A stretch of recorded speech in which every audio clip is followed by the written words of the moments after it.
कहते हैं सोमवार के दिन की अष्टमी पढ़ने पर। कौन से दिन? सोमवार के दिन कौन सी तिथि? जम के बोलो। अष्टमी।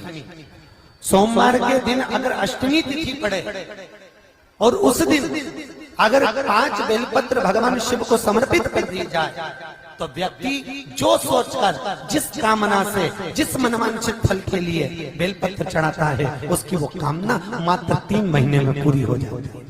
मात्र 3 महीने। एक बात बहुत सुंदर है, ध्यान रखिएगा थोड़ा सा। कभी अगर मौका लगे सोमवार की अष्टमी पड़ जाए, क्या पड़ जाए सोमवार की? जम के बोलो जरा। अष्टमी। या तो सोमवार की अष्टमी पड़ जाए या हर महीने शिवरात्रि आती है, हर महीने आती है, या तो सोमवार की अष्टमी पड़ जाए या फिर सोमवार की शिवरात्रि पड़ जाए, हर महीने आती है। प्रयास करना कहीं से देसी गाय का दूध मिल जाए, थोड़ा सा दूध देसी गाय का मिल जाए, थोड़ा सा दूध देसी गाय का, थोड़ा सा दूध अगर प्राप्त हो जाए, बेलपत्री के पत्ते से दूध कटोरी में लेकर, मात्र बेलपत्री के पत्रे से एक एक बूंद अगर दूध, आप एक बूंद अगर ज्यादा ना मिला हो, 1 चम्मच भी अगर आपको दूध देसी गाय का मिल गया हो और सोमवार की अष्टमी पड़ जाए या सोमवार की, जम के बोलो, शिवरात्रि पड़ जाए, उसमें केवल अगर देसी गाय का दूध मिल जाए, जर्सी गाय का नहीं हो, देसी गाय का अगर दूध मिल जाए, बेलपत्री के पत्ते से, तुम्हारे घर के अंदर अगर शिवलिंग है या मंदिर में शिवलिंग है या तुम्हारे नजदीक में कोई शिवलिंग है, उस पर बूंद बूंद, एक एक बूंद अगर शिवलिंग पर दूध समर्पित कर रहे हो, श्री शिवाय नमस्तुभ्यम, नमः शिवाय, या षडाक्षर मंत्र ओम नमः शिवाय, या 33 अक्षर का मंत्र महामृत्युंजय मंत्र, इसका स्मरण कर कर शिव जी पर देसी गाय का दूध समर्पित कर कर इस बेलपत्री को अशोक सुंदरी वाली जगह पर अगर आप समर्पित कर देते हैं, फिर आप जिस भी चीज के लिए अप्लाई करें, मेरा देवाधिदेव महादेव आपका हाथ पकड़कर खींचकर आगे बढ़ा ही दे। मेहनत करना,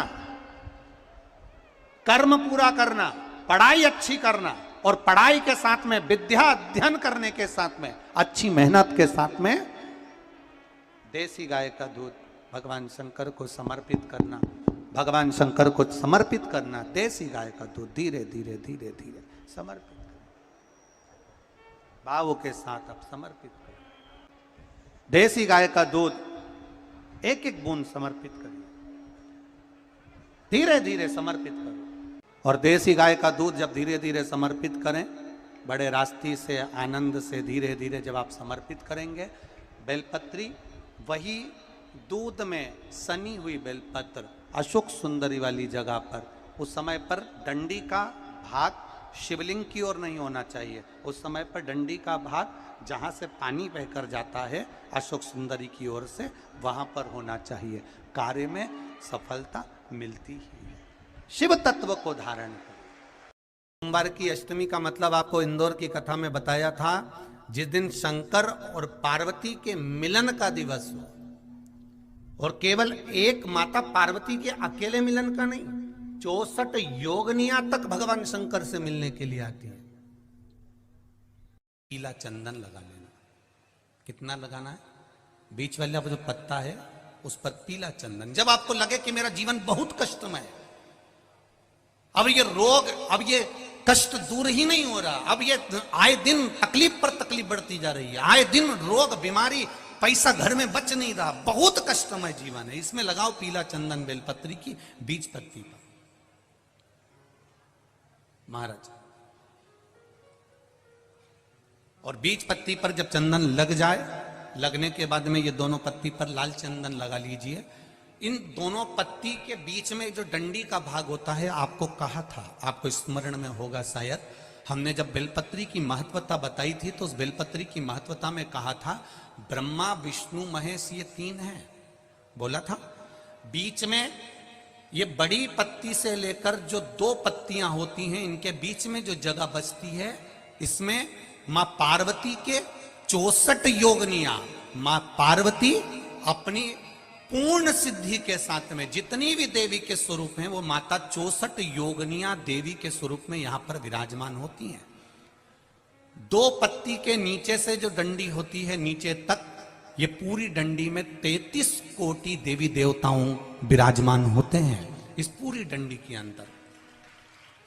तो ये बीच वाली पत्ती है, ये जो बीच वाली पत्ती का जो भाग होता है, इस पत्ती के भाग में शहद का प्रयोग कर कर, यहां पीला चंदन, लाल चंदन, शहद का प्रयोग कर कर, इसी तरह से पकड़कर ये बेलपत्री की जो डंडी है वो अशोक सुंदरी पर जब आप समर्पित करें तो जहां से जल बहता है उस ओर पर इस पत्ती को चढ़ाकर केवल आपके हृदय की बात कहकर देव अधिदेव महादेव से कोई भी शिव जी का मंत्र, पंचाक्षर नमः शिवाय, षडाक्षर ओम नमः शिवाय, श्री शिवाय नमस्तुभ्यम, या महामृत्युंजय मंत्र, जो शिव का मंत्र हो आपके पास में, उसको बोलते हुए देव अधिदेव महादेव को धीरे धीरे जल की धार चढ़ाना प्रारंभ करो। जल की धार जब पूर्ण होने लगे, उसमें थोड़ा जल बचे, तब अशोक सुंदरी पर जो तुमने बेलपत्र चढ़ाई है वहां उस जलधार को चढ़ा। ये प्रयोग आपको केवल सोमवार की अष्टमी पड़ने पर ही करना है। कौन से दिन करेंगे? जम के बोलिए जरा। सोमवार की अष्टमी पड़ने पर यह प्रयोग करें और जल चढ़ाकर बाबा से विनती कर कर उसी बेलपत्र को वापस उठाकर कहीं जलाशय में या किसी पेड़ के नीचे विसर्जन कर दें और 1 लोटा जल वहां भी चढ़ा दें। बस निवेदन कर कर आ जाइए, मेरा बाबा 3 माह के अंदर हाथ जरूर पकड़ेगा और आपको दलदल से बाहर निकाल देगा। बात और आपसे कहेंगे, उतारिएगा। जिसके शरीर में सफेद चमड़ी पड़ने लगती है, चर्म रोग हो जाता है, या चेहरे पर आंख के पास में पूरा कालापन आ जाता है, उसको हमेशा याद रखना है, लाल चंदन का लेपन पीपल के पत्ते पर करिए। काय पर करना है? पीपल के पत्ते पर लाल चंदन का लेपन करिए। लेपन कर कर सोमवार की अष्टमी के दिन उसको लेपन कर कर वापिस निकाल कर शंकर भगवान पर उसका धीरे धीरे त्रिपुंड बनाकर लेपन करना प्रारंभ करिए। जब आप त्रिपुंड बनाकर लेपन करना प्रारंभ करें, उसके बाद उस चंदन को जो सोमवार की अष्टमी है तब निकाल कर लिया है और निकाल कर लाकर उसको डब्बी में रख लें। उस चंदन का प्रयोग चर्म रोग के स्थान पर थोड़ी थोड़ी मात्रा में करना प्रारंभ करें, पानी के साथ मिलाकर।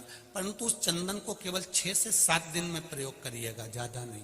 धीरे धीरे चमड़ी, परंतु उसको सोमवार की अष्टमी के दिन सिद्ध कर कर बनाना है। उसको सोमवार की अष्टमी के दिन चढ़ाना है श्री शिवाय नमस्तुभ्यम या ओम नमः शिवाय या पंचाक्षर मंत्र या महामृत्युंजय मंत्र, जो आपको आता हो, शिव जी का जो नाम आपको याद हो उसको बोलकर चढ़ा दो। उसको लिया, फिर उसको अपने शरीर पर लगाना प्रारंभ करो। उसका फल आपको 15 दिन के अंदर धीरे धीरे धीरे धीरे प्राप्त होना प्रारंभ। लाल चंदन का प्रयोग शिव जी के लिए अवश्य। सोमवार के अष्टमी के दिन अशोक सुंदरी वाली जगह, सबको मालूम है ना अशोक सुंदरी की जगह, अशोक सुंदरी वाली जगह पर 7 हल्दी की बिंदी रख दी जाए। लड़का लड़की जिसका विवाह नहीं हुआ उसका हाथ रख दिया जाए और वही हाथ के छापे पीपल के वृक्ष पर 5 लगा दिए जाएं। महाराज 3 महीने में उसका विवाह पक्का हो जाता है। सोमवार की अष्टमी का इतना भाव है, सहज नहीं है। सोमवार की अष्टमी शिव और आद्य शक्ति का मिलन है। सोमवार की अष्टमी भगवान शंकर और पार्वती का मिलन। ऐसी कौन सी कामना है जो शिव पूर्ण नहीं करते? बस आपका विश्वास, आप उस पर भरोसा करना तो पूर्ण करना, पूर्ण भरोसा।